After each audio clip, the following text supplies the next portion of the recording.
grew up in a Christian home with very loving parents. I grew up pro-life, but like so many of the women that we see, when you're faced with an unplanned pregnancy, especially at a young age, everything you know, it disappears and the fear takes over, it grips you. And so I had an abortion when I was a senior in high school. And she's like, I just have to tell you, I've changed my mind. I am choosing life. I'm having this baby. But she actually had already ordered the abortion pill. I held it in my hand. I'm holding death in my hands. And I was like, we love children. Children are a blessing from the Lord.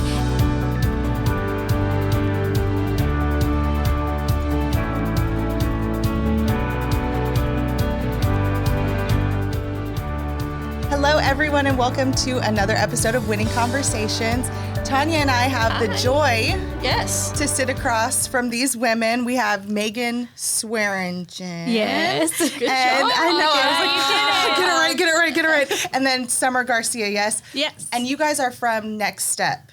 Next Step Women's Center, yes. Next Step Women's Center, which we've partnered with for years. I think we looked it up. Was it 2012? Yeah, 10? I think. Somewhere. Long time. Long partnership with Heritage. But I feel like some people might not know what Next Step is. Like, we hear it in church. We hear like, okay, we're a part of Next Step. What exactly is that? So can you guys share exactly what Next Step is and then what y'all's individual roles are there? Yeah. So we are a pregnancy center. But I feel like that's just we're so much more than that. We do pregnancy tests. We talk to the women and men about that are usually in an unplanned pregnancy, about their pregnancy options and kind of what's going on in their life. We do limited ultrasounds, which is a really great thing we love doing. We do STI testing and treatment. But we also, I'm kind of going through the front of the house to the back of the house.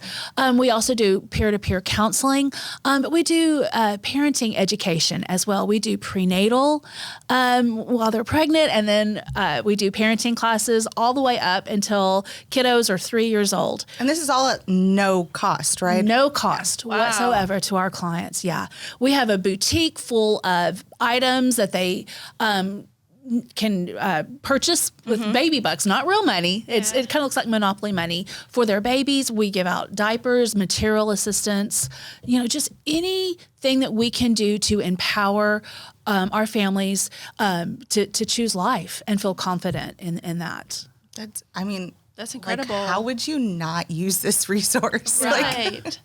How would you not use that? That's amazing. And what is it that you do there?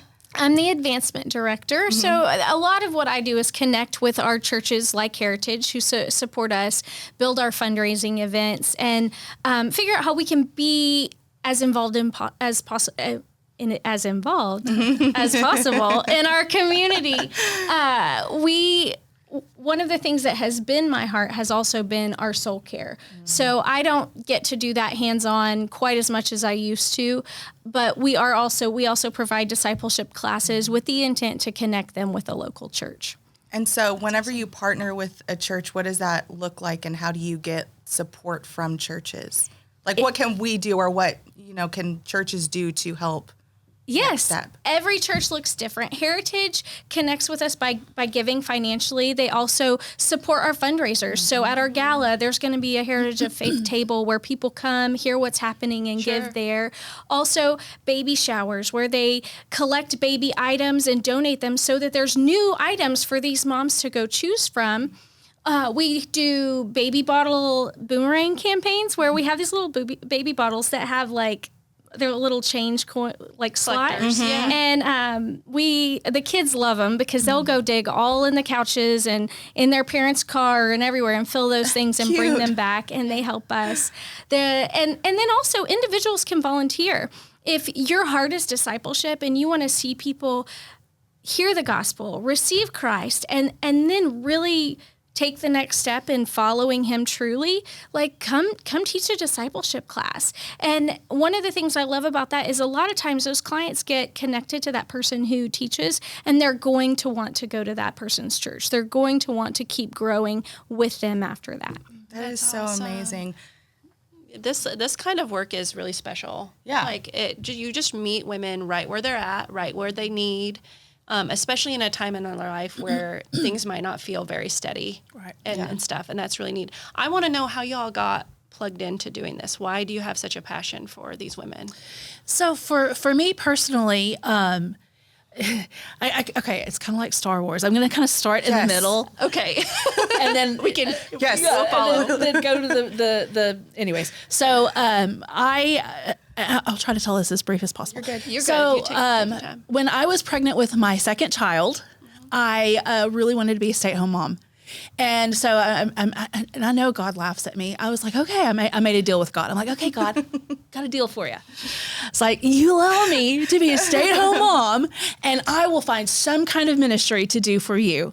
And so Gabby, went through my pregnancy. I knew that he was going to be faithful. But I really thought like my husband was going to get some crazy promotion or some, long lost relative was going to leave us an inheritance. Yeah. So Gabby was born, my 6 weeks maternity leave was up. And I'm like, okay, God, what's up?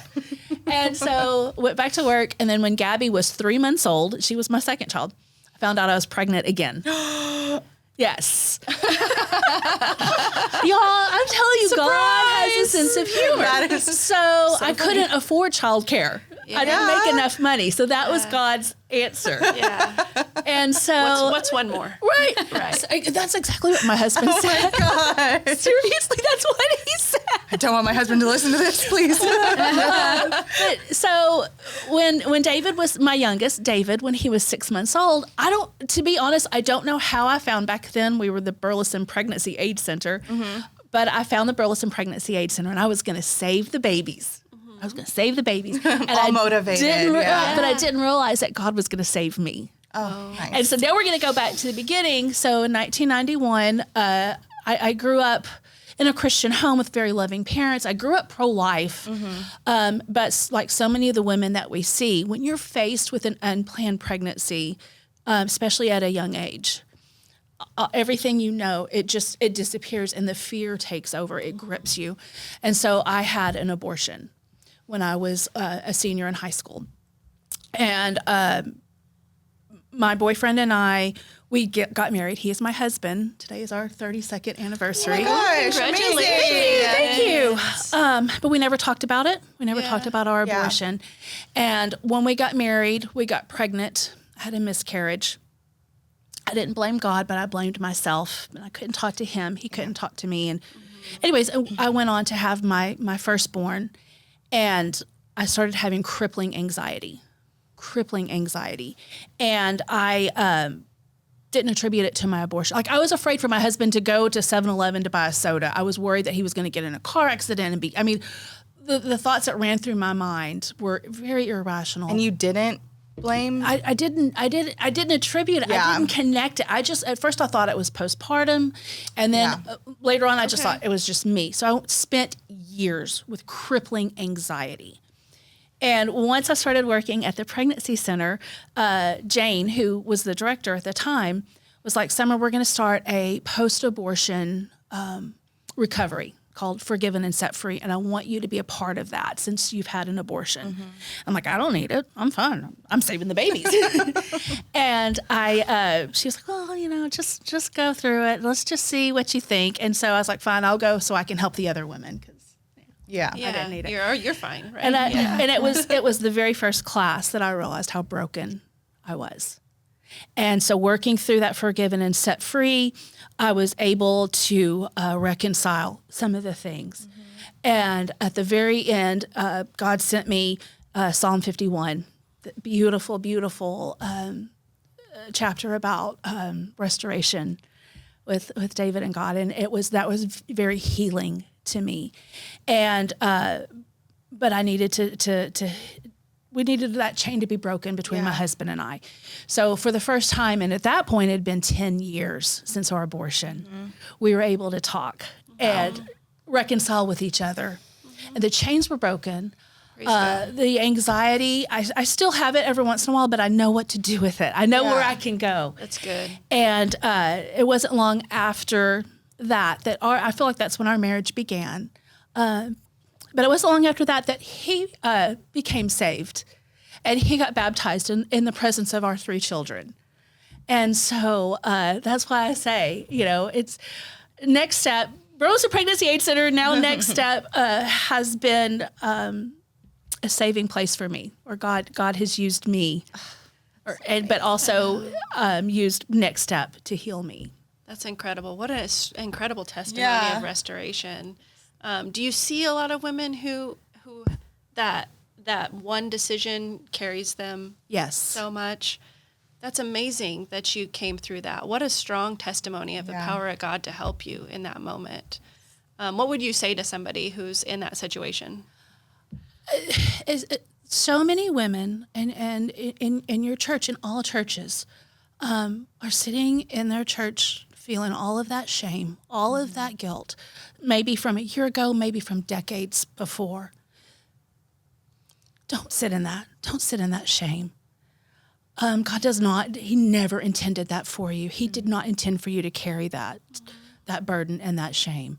Find somebody, tell your story, and get that healing. And that's exactly what I would tell Do y'all them. still offer? We do. Little plug right there. We do. We just finished up our class. We'll probably take a break for a little bit because it's very emotional for the leaders. But we will start up again. I'm telling you, it is incredible.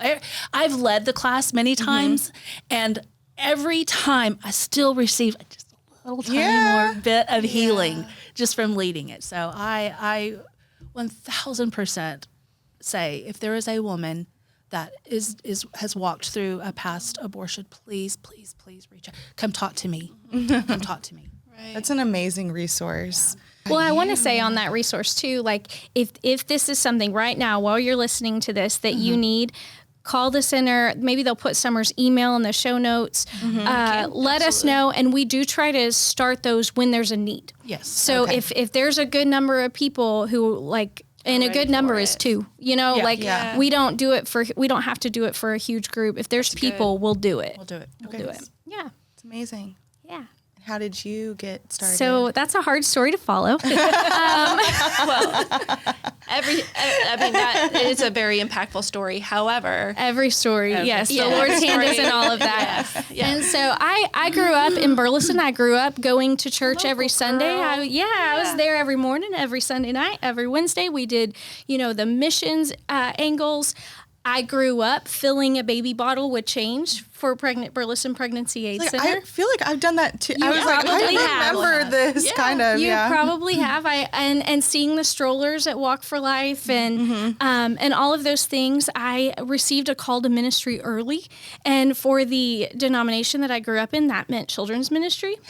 And so that's what I went to school for. That's what my master's is in. But as I served the Lord in that capacity, which I love, and I just got to teach kids last night, and it was so much fun. But I began to the Lord developed a heart in me for women and for mothers. And as I have 4 kids right now. They're 9, 11. 14 and almost 17, and our house is full, but you can imagine that there was a season when our house was full and it was hard. Little kids. It was hard. Being a mom with little people in your house is hard, and it can be lonely. And I took like 50 million child development classes, and the first 2 were really by the book, and the third one was not. I used to tell people I was a perfect parent until that one. I don't know what happened, but she's good now. But those early years were hard. And so I got involved with things like Moms of Preschoolers, which is now the Mom Collective. And I was a coach for that in Missouri when we lived there for a short time. And I just loved empowering moms to mother well. And I believe if mothers have a relationship with Jesus, and if they have a relationship with people who have a relationship with Jesus, it will help them be a better mother. It would help them turn their kids to the Lord, like lead them in that. And so that's where my heart was when we were youth and children's pastors in Pennsylvania for a little bit, and then in Missouri. And in every state, there was a pregnancy center, and our church would like go to the gala and hear the stories. And every time I left going, Lord, I want to do that.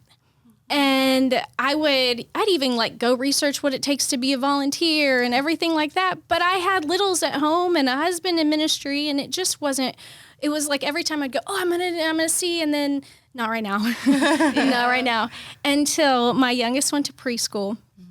And I was looking around town going, Lord, where can I serve you? What can I do here? Where would you put me? And I tried a few things. And after one of them, where it was like, I was hanging clothes like all morning. And I was like, I have 4 kids. Like, I can do laundry at home. And I have a ministry degree. Like, what? Lord, what? And he directed me back to the pregnancy center, to Next Step Women's Center.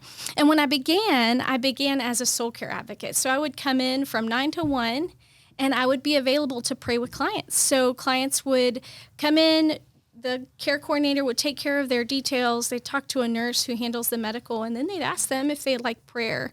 And I sat in and cried with women. I sat in with women who were planning on having an abortion, but asking if God would give them wisdom. Well, I can do that. And the power of God in those moments, because when you find out you're pregnant, when you're in those beginning stages, you're so much more open than maybe you would be when you think you have it all together. Yeah.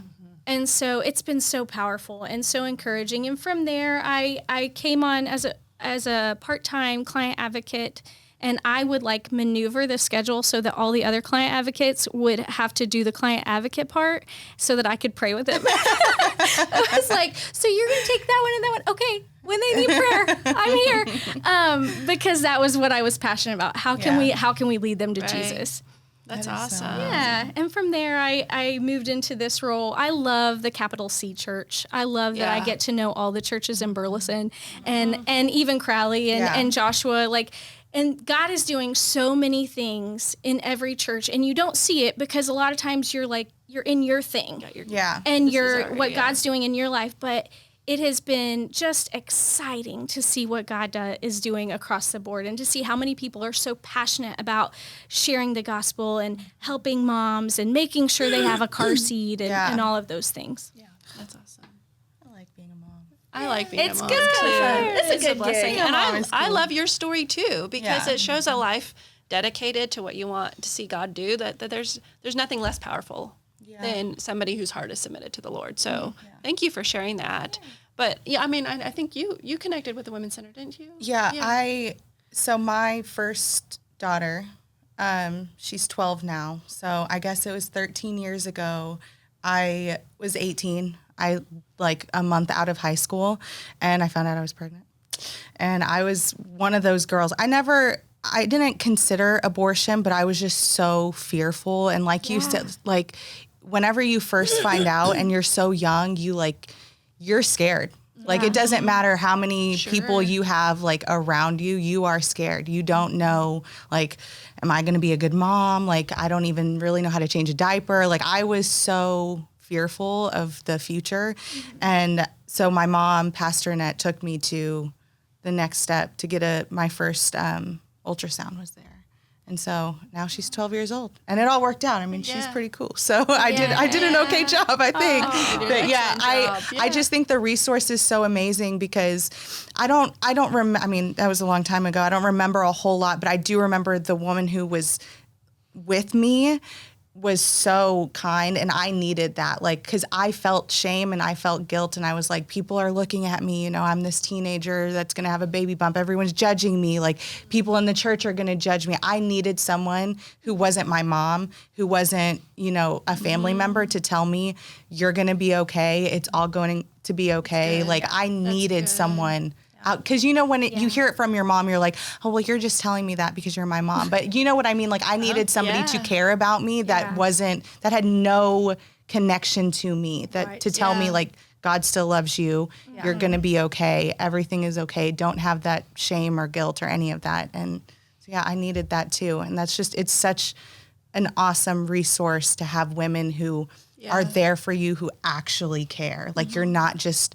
Like, we need to hear the passion behind, you like your stories, because it's not just I'm going to work and I'm going to tell these women this and we're going to go over this book or this and that. Like, you guys actually care about these women. And whenever you are that woman in that seat, that's what you need. Yeah. You need other people to support you, because you know what does that make sense? Yes, absolutely. And we see it. I mean, you're exactly right. Women need to know that we're on their side. Yeah. And that I have sat with women who are like, you could just feel the shame and the, like, what their mom's going to say, what their church is going to say, what whoever's going to say.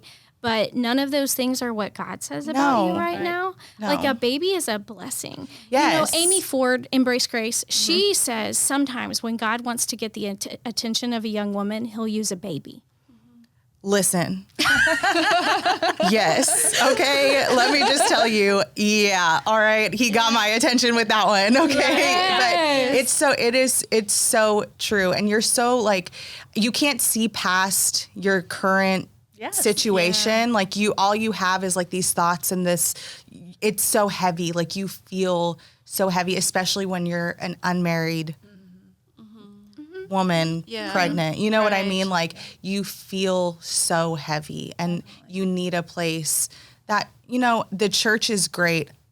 Absolutely. Like, go to the church, go and do all that. But you also need like a girl gang to like be around you, to tell you, like, you know, to comfort you and lift you up and pray with you and all of those things. Yeah. I always use the analogy of like a tornado. Mm-hmm. Like, you know, when you're in that situation, you're in the middle of that tornado, but you can't see past everything swirling. Or you can't see past that. There is blue sky over there. There is something outside of the tornado, but you are so wrapped up. Yes. In all of that. And it is great. Like I'm telling you, or anyone who's listening, like, when you are young and pregnant and you feel like you can't do it, like I said, my daughter is now 12 years old. Like, there was hard moments, but I am so thankful that I have her. Yeah, like, it was hard, and I was a single mom. I'm not anymore, but like, it was so hard for a long time. And so it can feel overwhelming, but it is so worth it, because being a mom is so amazing. Like,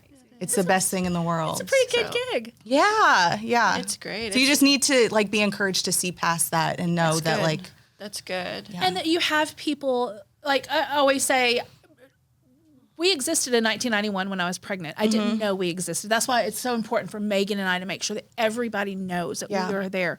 But I always think, if I knew we existed and I'd gone there and I had women to surround me and encourage me, you know, I don't like to play the what ifs game, but still, you know, so that's why it's super important to me that everybody knows that we are here, we are available, we are going to walk alongside you. You are not alone. Yes. That kindness makes all the difference. I do think that there's a level, especially for a woman who's in the church, who finds herself in that situation, there's almost another level of, oh my gosh, I fell from this expectation. And so to have another woman who's a Christian who loves you. Because that's so the devil putting that on you, because you don't have to feel guilt. Like I had such a mindset of, oh, I'm being judged by everybody. Everyone's looking at me like, oh, this pastor's daughter got pregnant at 18. Look at her. But the truth is more people are going to be praying for you than like that's true. Judging you, you know? The church is designed to come around people who are in crisis and moments. That's what it's about. It's a hospital. It's like it's about like helping people in this situation. And sometimes we lose focus on that when we're so part of a church, or we've been raised church up is in a hospital. That's an interesting It's true. That is true. Yeah, I think it's totally true. I think that's where we're supposed to be. So having partners in ministries like yours in the community who, like you said, connect with the Big C church and connect with these women who are in that place like, oh my gosh, what do I do next? Yeah. One of y'all said, like, you never even really consider abortion until you're in that situation, even if you've been pro-life your whole life. Right. Like, how do you help somebody get through that tornado? Like, what are some of the things that you speak into them? Well, first off, we want to get her to slow down, because you're thinking, like I said, that tornado thinking. I mean, all of the thoughts are, we want her to take a breath. Yeah. We're going to breathe for a second. We're going to just take a moment and kind of talk through Find out what's going on. Find out, okay, why? Let's find out why you're feeling these things. What's going on, and then we can, kind of, we want her to think. We're not going to tell her what to do. We can't. But we want her to prompt her to start thinking those thoughts. Yeah. But she can't do that until she's in a place of, okay, I for a second, I'm in a safe place.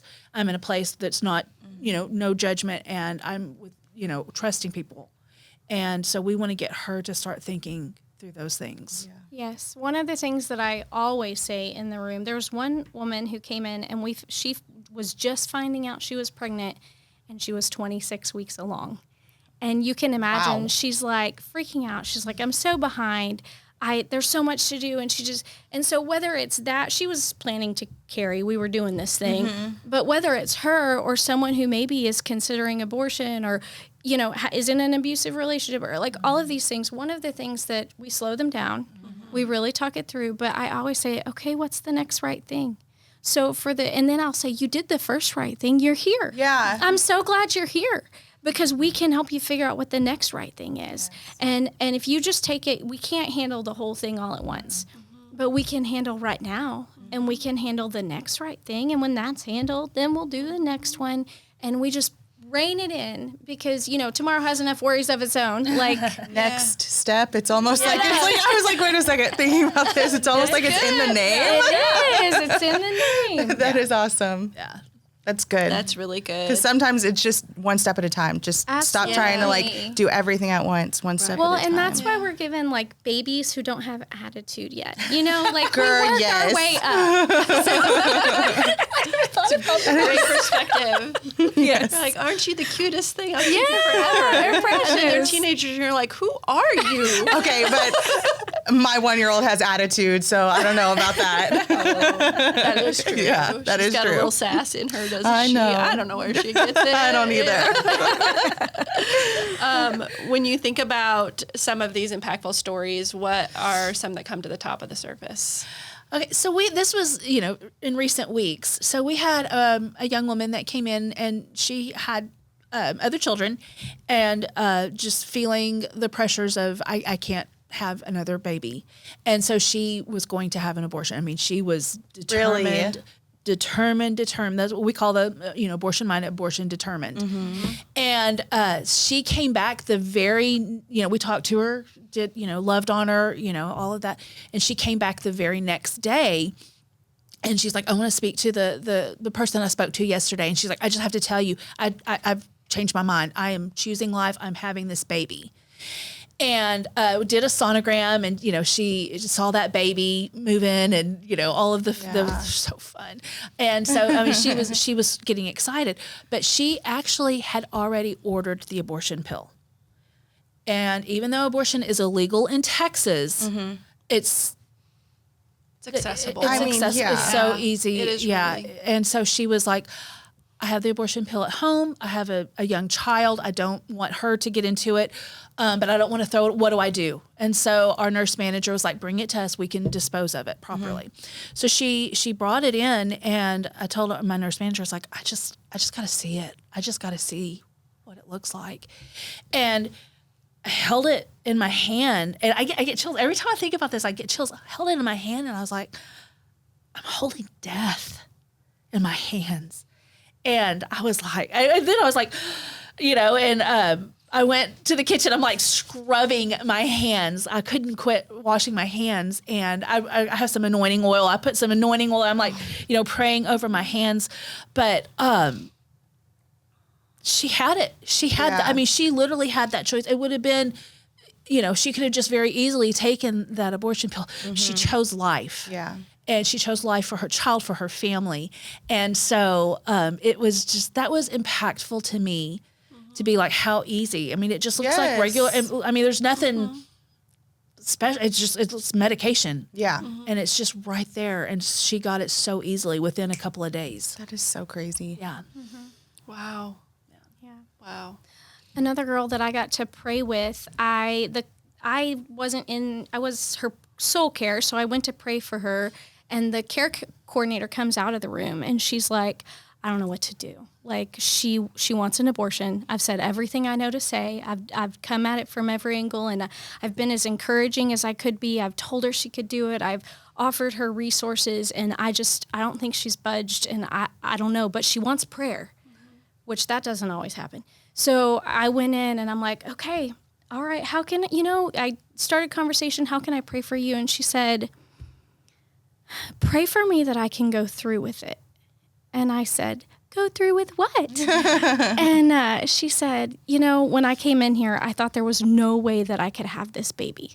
I didn't think I could do it. There was just no way. But that woman made me think that maybe I can. And so I prayed with her that she could have her baby and become a mom, and that the Lord would strengthen her and empower her and give her the resources that she needed. And she chose life.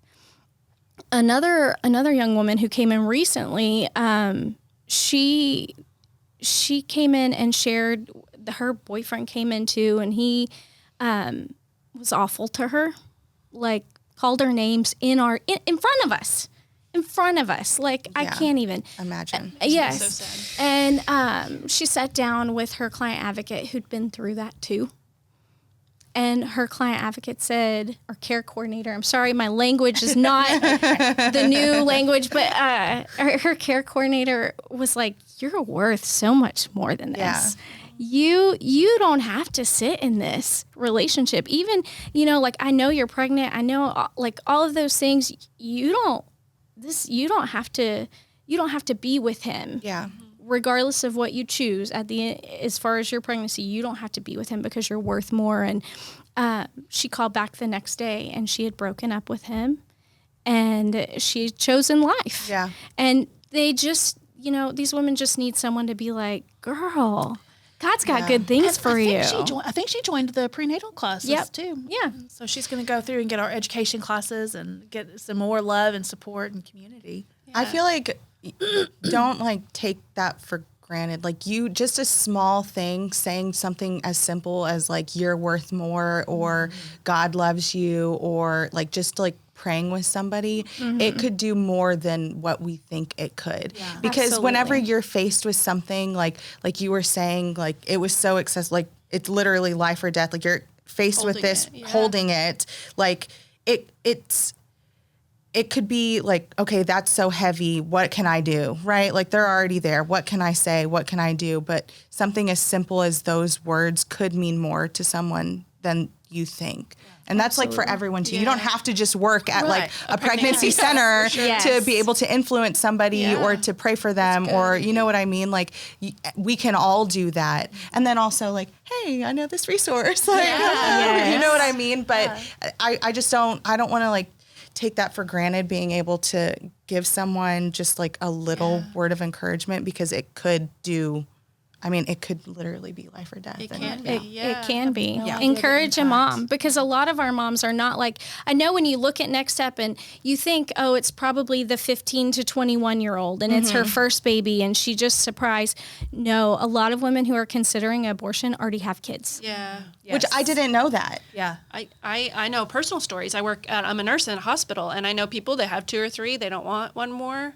And it surprises me too, or it's a form of birth control that they choose. Yes. So it's well, this is just how you manage your family, which is so. I would encourage people of God to encourage moms and to continually speak of the blessing of children. I know that kids are loud, and when you're on an airplane and they're crying, or when you're at the grocery store and they're crying, or all the times they're crying, or being mischievous or whatever, it's easy to be the older person with older kids whose kids don't do that anymore and roll your eyes or something like that. Don't be that person. We love children. Children are a blessing from the Lord. And even when they're throwing a fit, or we all threw fits at one point in time. It's all right. They're going to throw. Literally. I was just telling Addie, I was just telling my daughter this, because she's older, and we have, a 1-year-old, and then we have another one coming. And so she was like,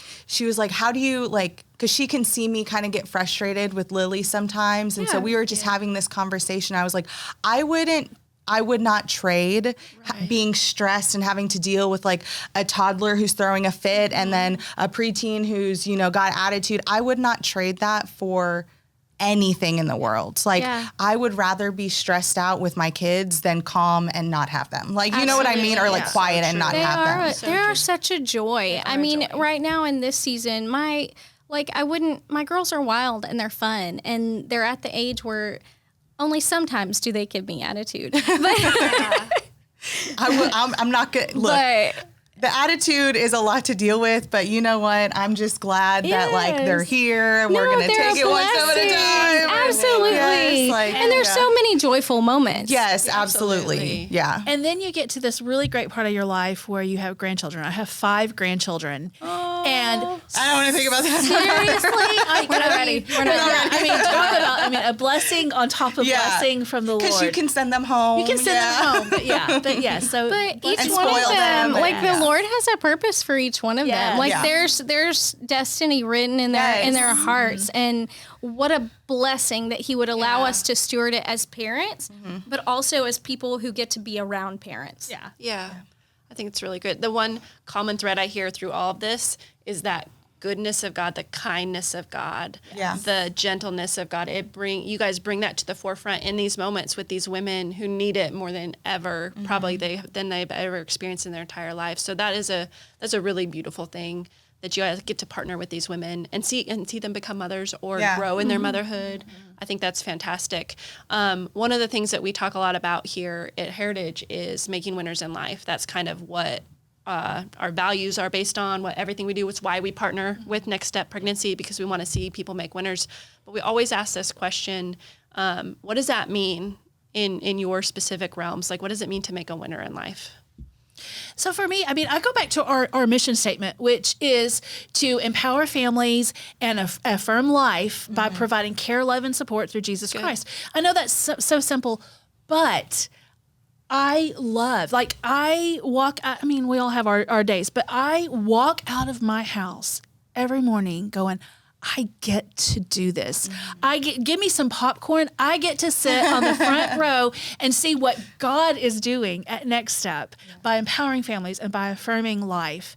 And to me, that's winning. And it's just, it's a really cool day when we get to walk out and we're like, man, we've had 7 salvations this year? We've had 7 salvations this year. That's amazing. And so, to me, like seeing families changed. Yeah. And generations changed. To me, that is winning. And I love, until, God says, no, your season is done. I love being able to do this every day. It's fantastic. Fantastic. How about you, Megan? I would say a winner is someone who feels empowered and encouraged to walk with Jesus and do the hard thing. And I do believe we help them at Next Step, both in the front of the house and also in education. Our parenting teachers are on it. They get invited to baby showers. They get asked to be godparents. Like they make winners in the long term. That like from pregnancy to 3, they do such a great job of that. But yeah, someone who's empowered and encouraged to do the hard things with Jesus. Yeah, that's good. That's awesome. I know we partner a lot, but we want to give you an opportunity to talk about the ways that other people can come alongside and be part of what y'all are doing. I know tomorrow when this comes out, you guys have the Walk for Life, right? Yes. Tell us about that and tell us about what else is happening at Next Step. Absolutely. You can always go to nextstepheroes.com. We have a website that's if you Google Next Step Women's Center, you're going to get our client page. And that is intentionally geared to someone who's considering an abortion because we want them to show up so we can give them Jesus. Right. We never ever refer or provide an abortion. And it's clearly when you Google us, you can see a lot of that. But if you want to support us, go to nextstepheroes.com. And if you want to support a walker, you can go find my name or mine or hers, and you can just sponsor a walker. Give $25, give $50, give something to, and all of that money. We had great sponsors, so all the money that comes in through the walk is going straight into programming. So nextstepheroes.com/walk is that. Also, we always, if you're in the area or not, you can go to giving opportunities, and we always need baby items. Yeah. So we have a store that's full of new things. New onesies, new outfits, new shampoo, obviously new shampoo, baby toys, everything that they could need. And as they take the classes, they earn bonus bucks and get to shop. And we need things to fill that all the time. Do a baby shower. We have an Amazon wish list. Just go buy something from the wish list. That takes like 2 seconds. Yeah. Those are always things we need. And so Walk for Life tomorrow, today, tomorrow, or even next week, you can get on Next Step Women's Center-Walk. And the button says participate, especially if you're on your phone.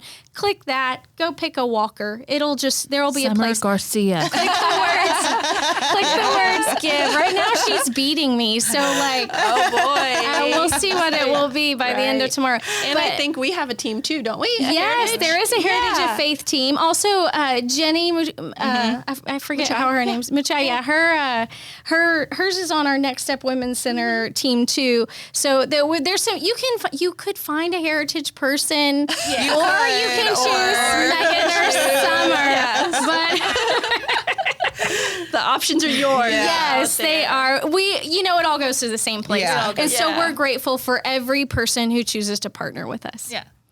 Cool. But another way, just to get involved and is being a part of our prayer team. So so you can be on our texting list, and so when we have things that happen in real time, like just someone who comes in who's abortion determined, or abortion minded, or just a hard situation, we can send it out in real time. We're not going to give you all the details, but of course, enough so you can pray. Yeah, and so you can pray, and that's been cool because we'll send out prayers, and then God is like, he's like, okay, and he changes their whole life, and they show up choosing life. So we can text back and go, hey, because you prayed. That's fantastic. This is what happened. Yeah. So that's also at nextstepheroes.com. Look for the prayer team is what it's labeled. Yeah. Yes. Yeah. Nice. That's fantastic. I didn't know about that. I didn't either. Yeah. That's fantastic. Well, we are really thankful that we get to be partners with y'all, and not just Heritage, but impacting. You see people it impacts every day, and right here. So. We're thankful for you, and your babies are so sweet. I like my babies. Yes. She's got all the girls, and I have all the boys. I do. I love it. We will be having 3 girls. 3 girls. Wow. I have 3 boys. And you're right. They're a blessing from the Lord. They are. So we want to tell you thank you. I will make sure everything in the show notes is linked so you can get connected with Next Step Pregnancy Center. You can get connected with our walkers or their walkers. It doesn't matter. And also any way you want to participate. But our church is really dedicated to this movement and seeing these lives saved. So we're really thankful that we have partners in our community like y'all. So we want to tell you thank you for watching, and we'll see you next time on Winning Conversations.